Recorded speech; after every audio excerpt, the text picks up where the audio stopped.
Avant de commencer, une petite mise en garde. Cette vidéo n'est pas un manifeste écologique ni un pamphlet militant. Il ne s'agit pas ici de défendre une idéologie, mais de poser un constat fondé sur les connaissances scientifiques actuelles. Les faits présentés s'appuient sur la physique, la thermodynamique, la géologie et l'analyse énergétique, disciplines dont les lois ne dépendent ni de nos opinions, ni de nos préférences politiques. Il ne s'agit pas non plus de croire ou de ne pas croire à ces constats. Ignorer un problème ne le fait pas disparaître pour autant.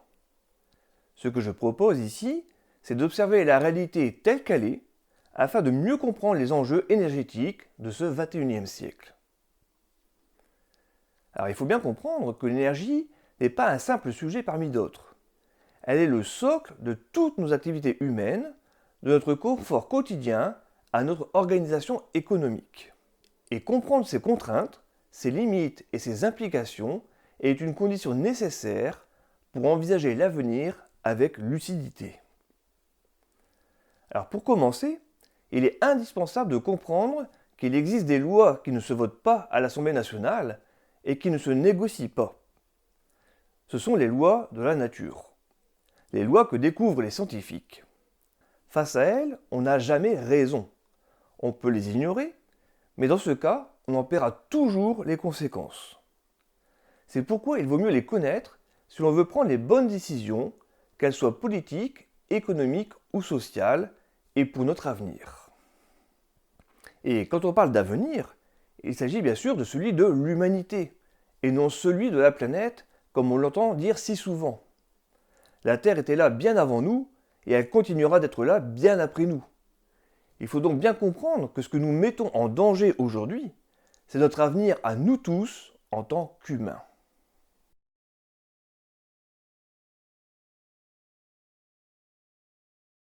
Commençons par une simple question, mais qui est fondamentale. Qu'est-ce que l'énergie? Alors pour un physicien, l'énergie est l'unité de compte des transformations de la matière. C'est ce que nous mesurons lorsque nous transformons un objet, une substance ou un système. Chaque fois que nous voulons fabriquer quelque chose, une voiture, une chaise, une maison, nous transformons de la matière. Et ce processus a un coût énergétique. Il faut injecter de l'énergie pour opérer cette transformation. Parfois, certaines transformations se produisent spontanément, en dégageant de l'énergie, comme lorsqu'on brûle du bois ou qu'on digère un aliment. Prenons l'exemple très concret d'un paquet de céréales. Sur l'étiquette, on lit qu'il contient de l'énergie. Pourtant, si on vide le paquet, ce sont des céréales qui tombent. Alors, où est l'énergie? Eh bien, elle est stockée dans la matière, et elle va se libérer dans notre métabolisme quand nous allons digérer les céréales. Notre corps va transformer la matière en énergie utilisable pour vivre, bouger ou réfléchir. L'humanité vit les transformations de la matière et de l'énergie. Mais comparé aux autres espèces, nous consommons énormément d'énergie, à la fois en quantité et en diversité de formes. Nous le faisons à travers des machines, des moteurs, des réseaux, qui remplacent et multiplient notre force physique. À l'échelle de la nature, toute transformation physique repose sur 4 interactions fondamentales. Il n'y en a pas d'autres, et nous les exploitons déjà toutes. La gravitation, que nous utilisons notamment dans les barrages hydroélectriques pour convertir l'énergie potentielle de l'eau en électricité. L'électromagnétisme, omniprésent dans notre technologie moderne, sous forme de moteurs, de circuits électroniques, d'ondes radio, de lumière. L'interaction nucléaire forte au cœur du fonctionnement des centrales des réacteurs nucléaires, où elle maintient les noyaux atomiques avant leur fission. Et l'interaction nucléaire faible, moins connue mais essentielle, par exemple, dans les générateurs thermoélectriques qui sont à bord des sondes spatiales et qui exploitent la désintégration bêta de certains isotopes radioactifs. Et ce qu'il faut bien comprendre, c'est qu'il n'existe aucune autre force connue, malgré des décennies de recherche fondamentale, et aucune source d'énergie miraculeuse ne viendra bouleverser ce cadre dans un avenir proche. Tous les dispositifs humains, du plus rudimentaire au plus avancé, exploite directement ou indirectement les manifestations de ces 4 interactions fondamentales. En clair, nous jouons avec les règles de l'univers telles qu'elles sont et nous les utilisons déjà toutes.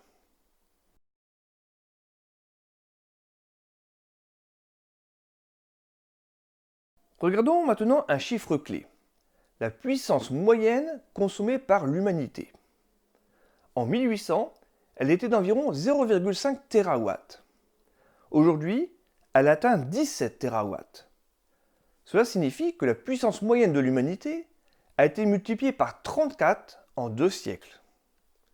Alors cela veut dire bien sûr qu'il y a plus d'humains sur Terre, mais également que chaque humain consomme en moyenne bien plus d'énergie qu'avant, et avec des inégalités énormes entre les pays. Alors cette énergie, d'où vient-elle? Si on raisonne à l'échelle mondiale, 80% provient des énergies fossiles, charbon, pétrole et gaz. Alors on parle souvent de transition énergétique, mais quand on raisonne à l'échelle mondiale, on se rend compte qu'il n'y a jamais eu de remplacement d'une source d'énergie par une autre. Au contraire, il y a un empilement. À chaque époque, on ajoute des sources d'énergie et on n'en abandonne que très rarement. La seule source réellement nouvelle, découverte au XXe siècle, est l'énergie nucléaire. L'hydroélectricité, le solaire et l'éolien existaient déjà sous des formes anciennes, comme les moulins à eau ou les moulins à vent, et aujourd'hui, ces sources dites renouvelables sont davantage industrialisées. Mais leur part dans le mix énergétique mondial est extrêmement faible. Aujourd'hui, il faut bien comprendre une chose. La plupart des efforts actuels pour verdir notre consommation d'énergie restent pour le moment dans l'épaisseur du trait. Cela se voit très clairement sur les graphiques globaux de la consommation mondiale. Les sources fossiles dominent très largement. Et comme vous le savez, ces énergies fossiles sont des énergies de stock. C'est-à-dire qu'elles existent en quantité finie dans le sous-sol terrestre. On peut en exploiter un certain volume, gratter les fonds, optimiser les techniques, mais un jour ou l'autre, elles seront épuisées. Et surtout, leur combustion libère du CO2 en très grande quantité, ce qui contribue massivement à l'effet de serre et au dérèglement climatique. Au cours des 40 dernières années, la consommation énergétique mondiale a été multipliée par 2,3, ce qui correspond à une croissance moyenne d'environ 1,9% par an. Dit autrement, à ce rythme, la consommation mondiale d'énergie double tous les 35 ans. Aujourd'hui, on est 8 milliards d'humains sur Terre, avec une consommation moyenne d'environ 1,5 tonnes équivalent pétrole par personne et par an. Alors petite précision, la tonne équivalent pétrole n'est pas une unité de masse, mais bien une unité d'énergie. Elle correspond à l'énergie libérée par la combustion d'une tonne de pétrole, ce qui est équivalent à 42 milliards de joules. Et cette consommation par habitant augmente en même temps que la population mondiale. C'est ce qui explique la courbe ascendante, presque mécanique, de notre consommation totale d'énergie primaire. Imaginons que cette croissance continue, sans rupture ni transition, comme elle est en train de le faire actuellement. Eh bien, une simple projection montre qu'en suivant cette même trajectoire, c'est-à-dire de 1,9% par an par habitant, la consommation mondiale d'énergie va doubler d'ici 2050, soit dans 25 ans.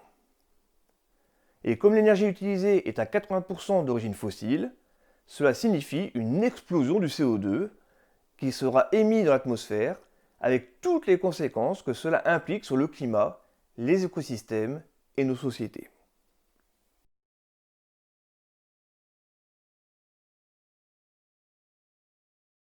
Alors pourquoi l'humanité modifie-t-elle à ce point son environnement? Eh bien, tout simplement parce qu'en termes d'énergie, elle en utilise autant que les forces de la nature. Pour le dire autrement, nous sommes une puissance capable de rivaliser avec certains grands flux naturels de la planète. Voici un exemple. La puissance géothermique totale de la Terre c'est-à-dire la chaleur qui remonte de ses entrailles, est de l'ordre de 41 terawatts.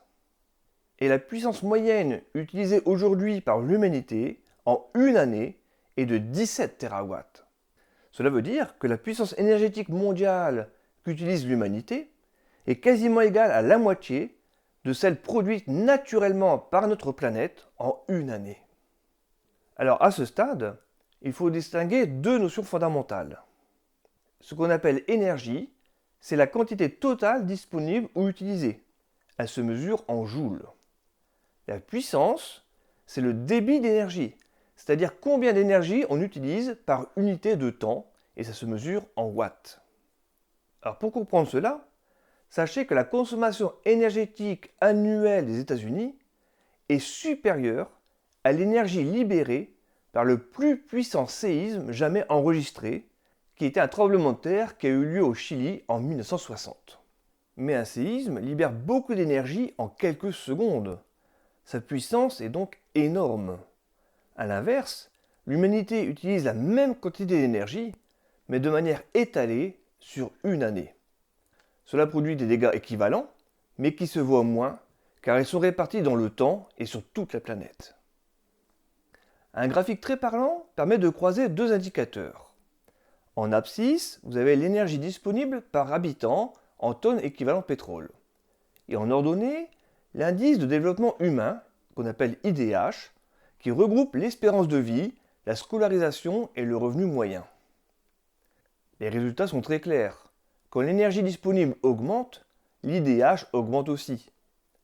Les pays avec un IDH faible consomment très peu d'énergie. A l'inverse, ceux avec un IDH très élevé consomment beaucoup. Mais cette relation n'est pas linéaire. Il existe une zone de nécessité. En dessous d'un certain seuil, plus d'énergie veut dire amélioration nette des conditions de vie. Une zone de confort existe, là où les gains sont présents mais moins marqués. Et enfin, il y a une zone de gaspillage. On consomme beaucoup plus, mais sans réel bénéfice humain mesurable. Et ce gaspillage, c'est ce que nous vivons actuellement en France. Actuellement, avec la fast fashion, un tiers de la garde-robe de chaque Français est composé de vêtements qu'il ne portera jamais. Et en moyenne, chaque Français possède 14 paires de chaussures.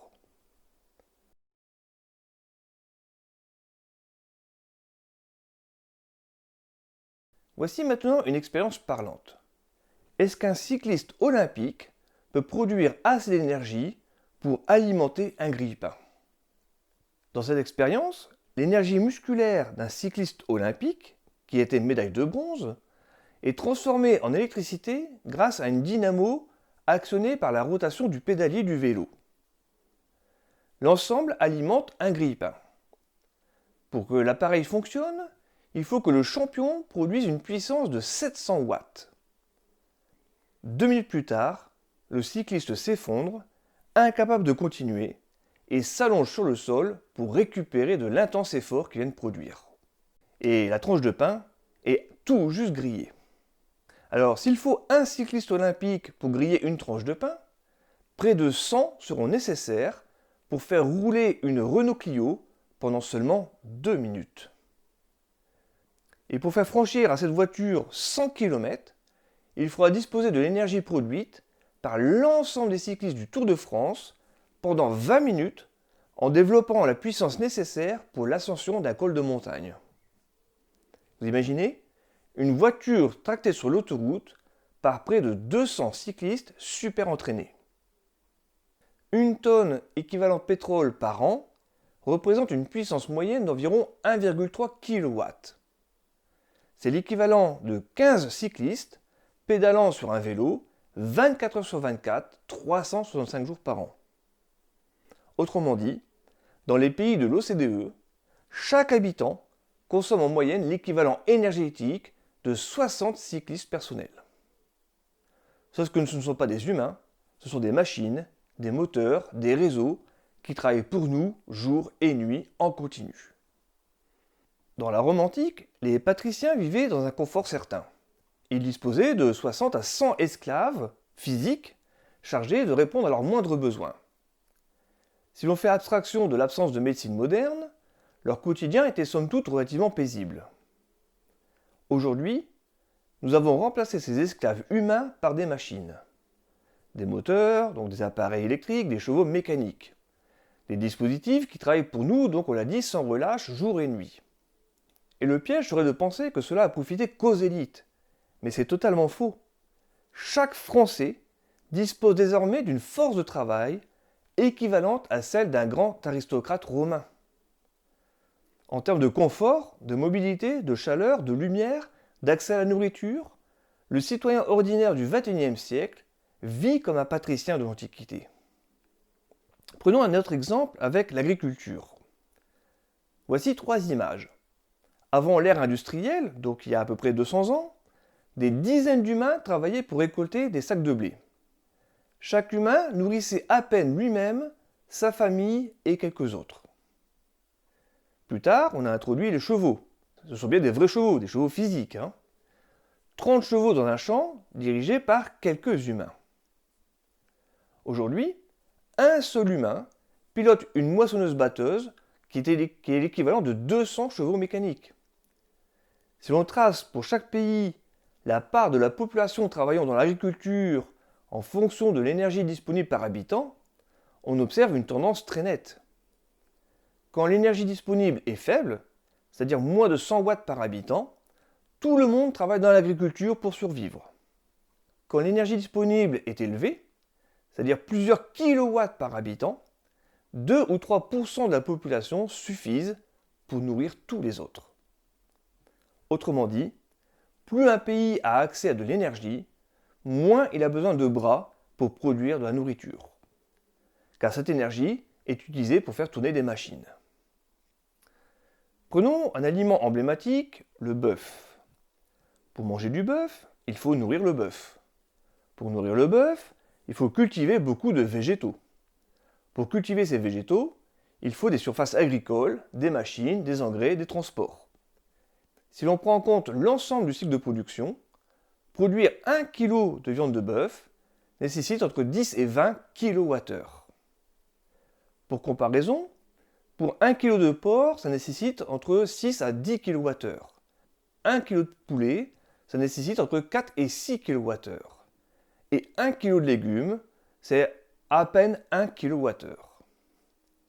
En conclusion, manger du bœuf est un acte énergétiquement très coûteux. Pas en calories, mais en kilowattheures. Il faut beaucoup d'énergie pour que peu d'humains produisent cette viande pour vous. Regardons maintenant les modes de déplacement. Avant 1930, on se déplaçait essentiellement à pied.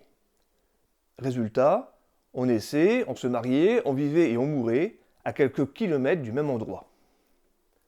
Aujourd'hui, grâce à la voiture, au train, à l'avion, on peut faire tout ça aux 4 coins de la planète. Et ce n'est pas valable uniquement pour les humains. Les virus et les bactéries profitent aussi de nos moyens de transport, comme on a pu le voir dernièrement avec la pandémie de Covid-19. Partie de Chine, en quelques jours, l'épidémie est devenue mondiale. En 1930, la moitié des déplacements se faisaient encore à pied. 20 ans plus tard, on parcourait autant de kilomètres à pied qu'en voiture. Aujourd'hui, la voiture domine, la marche à pied s'est complètement effondrée et on est obligé de faire des slogans publicitaires pour rappeler à chaque personne qu'on doit faire au minimum 30 minutes de marche à pied par jour pour préserver notre santé. On se déplace toujours en moyenne 1h30 par jour. Mais cette distance a explosé. Avant, c'était 1h30 à pied. Aujourd'hui, c'est 1h30 en voiture. Même durée, mais des distances bien plus grandes. Enfin, venons-en à la production économique. Que mesure réellement le PIB, c'est-à-dire le produit intérieur brut? Des flux de biens et de services. Or, pour produire un bien ou rendre un service, il faut transformer de la matière, déplacer, assembler, chauffer, éclairer, donc utiliser de l'énergie. Un graphique montre très bien la corrélation entre le PIB par habitant, en dollars de 2010, et l'énergie primaire par habitant, en tonnes équivalent pétrole, par an ou en kilowatts. Et cette corrélation est logique. Plus un pays consomme d'énergie par habitant, plus il a de richesses matérielles produites par habitant. Alors certes, les économistes débattront des détails, mais pour un physicien, c'est très clair. Pas d'énergie, pas de transformation. Pas de transformation, pas de production. D'ailleurs, si l'on trace une droite de régression dans ce nuage de points, on observe que le PIB par habitant est presque proportionnel à la puissance disponible par habitant, avec un exposant proche de 1,2. Cela permet d'avoir une lecture physique de l'économie, sans pour autant être économiste. En 1803, l'économiste Jean-Baptiste Say affirmait « Les biens de la nature étant supposés illimités et gratuits, ils ne peuvent être l'objet des sciences économiques. » Cette affirmation, qui est à la base de la plupart de nos modèles économiques, incarne à elle seule l'une des erreurs intellectuelles les plus dangereuses de l'histoire humaine, car elle a conduit à ignorer la dépendance vitale de l'humanité aux écosystèmes, avec les conséquences que nous subissons aujourd'hui. Elle reflète l'incompréhension du rôle réel des ressources dans la production. Une erreur qui nous a conduit à développer des modèles où les limites physiques du monde sont absentes ou marginalisées. Et contrairement à ce que l'on pourrait penser, ce qui coûte peu n'est pas négligeable. Pour le comprendre, prenons l'exemple de l'eau. Sur votre facture mensuelle, l'eau potable représente une part dérisoire de vos dépenses, souvent inférieure à 5%. Est-ce une raison pour l'ignorer? Bien sûr que non. Si l'eau venait à manquer, votre vie serait immédiatement menacée. Ce n'est pas parce qu'un bien est peu coûteux qu'il est secondaire dans l'ordre des réalités physiques. Prenons un autre exemple encore plus frappant avec l'oxygène. Là, pour le coup, il est totalement gratuit. La nature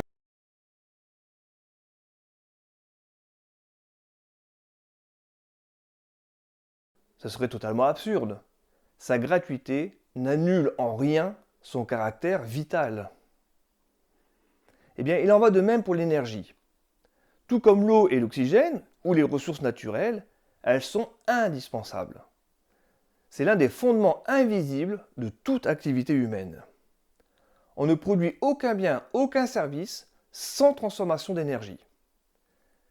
Même les activités dites immatérielles, comme l'enseignement, la culture, l'accès aux soins, dépendent de locaux, de transport, de chauffage, d'équipements, qui sont tous énergivores.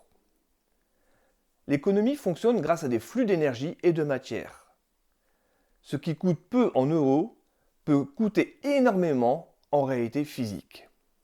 Et ignorer cela, c'est se condamner à mal comprendre le monde. Aujourd'hui, une branche minoritaire mais croissante de l'économie cherche à intégrer sérieusement les notions d'énergie et de ressources matérielles dans les modèles économiques. Car il ne suffit plus de raisonner en termes de capital et de travail. D'autant plus que l'essentiel de notre énergie vient, on l'a dit, à plus de 80% des énergies fossiles. Et comme vous le savez, ce sont des sources non renouvelables et fortement émettrices de CO2. Ces émissions ont des effets massifs: dérèglement climatique, pertes agricoles, événements extrêmes, migration, etc. Et ces impacts devraient eux-mêmes être intégrés dans l'économie réelle. Les machines que nous utilisons aujourd'hui développent une puissance équivalente à plus de 300 fois la force musculaire humaine. Ignorer cela dans les modèles, c'est passer à côté d'un levier fondamental de notre société contemporaine.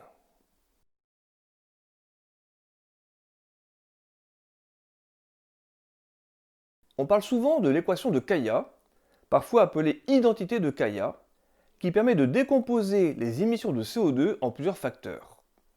Une simple multiplication, mais qui éclaire puissamment les enjeux. L'équation s'écrit ainsi. Le CO2 est égal au CO2 divisé par l'énergie, multiplié par l'énergie divisé par le PIB, multiplié par le PIB divisé par la population, multiplié par la population. Chacun de ces termes a un sens et se rapporte à des grandeurs physiques quantifiables. Le rapport CO2 sur énergie, c'est la quantité de CO2 émise par unité d'énergie consommée, en grammes ou tonnes par kilowattheure ou tonnes équivalent pétrole. Pour le dire autrement, c'est le contenu carbone de votre système énergétique. Le rapport énergie sur PIB mesure l'intensité énergétique, c'est-à-dire combien d'énergie il faut pour produire 1 euro ou 1 dollar de richesse. Le rapport PIB sur population mesure le PIB par habitant, une approximation du niveau de vie. Enfin, la population, c'est bien sûr le nombre d'êtres humains sur Terre. Si vous simplifiez l'équation, chaque facteur se compense et on obtient bien les émissions totales de CO2. Ce n'est pas un modèle, c'est une identité mathématique qui permet d'analyser de manière simple les leviers d'action à notre disposition. Si on veut sérieusement réduire nos émissions, il faut se fixer des objectifs chiffrés. Pour commencer, fixons un objectif raisonnable, qui est souvent cité, diviser par 4 les émissions mondiales de CO2 d'ici 2050, avec une ligne de mire zéro net émission un peu plus tard, probablement vers 2100. Voyons maintenant comment chacun des termes de l'équation va évoluer. Tout d'abord, la population. Selon les projections des Nations Unies, elle augmentera d'un facteur 1,3 d'ici 2050, atteignant environ 9,5-10 milliards d'habitants sur Terre. Ce facteur peut se calculer très facilement, car les femmes qui enfanteront en 2050 sont déjà nées. Maintenant, le PIB par habitant. Sur les 35 dernières années, il a été multiplié par 1,7, c'est-à-dire une croissance d'environ 1,5% par an. On postule souvent que cette croissance doit continuer, car elle est perçue comme l'alpha et l'oméga des politiques économiques. Maintenant, l'intensité énergétique, c'est-à-dire le rapport énergie sur PIB. Elle a diminué d'un facteur 0,7 en 35 ans, notamment grâce aux gains d'efficacité, aux innovations techniques. Nous avons besoin de moins d'énergie pour produire autant de richesses. Alors, en prenant ces trois facteurs ensemble et en prolongeant donc les tendances actuelles jusqu'à 2050, cela nous permet de dire que l'énergie mondiale primaire va augmenter de 50%. Dans le même temps, on veut diviser par 4 nos émissions de CO2, alors que la population mondiale augmente, que le niveau de vie augmente et que l'intensité énergétique diminue quasiment peu. La seule variable d'ajustement que nous avons, c'est donc le rapport CO2 sur énergie. Et donc ce facteur-là, il doit être divisé par 5 à 6 d'ici 2050. Autrement dit, on doit réduire de près de 80% le contenu carbone de chaque kilowattheure produit. Cela correspond à une réduction de 10% par an, dès maintenant, et ce, cumulé chaque année jusqu'en 2050. Alors pour vous montrer à quel point c'est impossible, eh bien, on peut comparer avec la mise en place du parc nucléaire français, c'est-à-dire entre 1980 et 1992, l'intensité carbone de notre électricité a baissé de seulement 4,5% par an. Le constat est implacable, et il en dit long sur la gravité de la situation. Diviser par 4 nos émissions mondiales de CO2, tout en augmentant de 50% la production globale d'énergie, est un objectif irréaliste dans le cadre actuel. Cela implique un bouleversement radical de notre mix énergétique. Il ne s'agit plus d'empiler les sources d'énergie, comme nous l'avons fait jusqu'ici, mais bien de remplacer 80% des énergies fossiles par des sources décarbonées, qu'elles soient renouvelables, comme le solaire, l'éolien, l'hydraulique, ou du nucléaire. Ce changement d'une ampleur inédite, il faut bien comprendre que jusqu'à présent, aucun humain sur Terre n'a connu une telle situation. Eh bien, ce changement ne sera pas seulement technique, il aura des conséquences sociales, économiques et profondément politiques. Un point crucial est souvent ignoré dans les scénarios prospectifs. On suppose généralement une consommation d'énergie mondiale qui soit stable ou en hausse. Mais rien ne garantit que ça va être le cas, car la quasi-totalité de nos énergies proviennent des énergies fossiles, c'est-à-dire des énergies de stock, qui par définition sont limitées et donc vouées à l'épuisement. Cela signifie que des tensions d'approvisionnement sont inévitables, suivies d'une baisse de consommation qui sera contrainte. Et ce processus est certainement déjà en route. Le pic de production du pétrole conventionnel a été franchi en 2008 selon l'Agence internationale de l'énergie.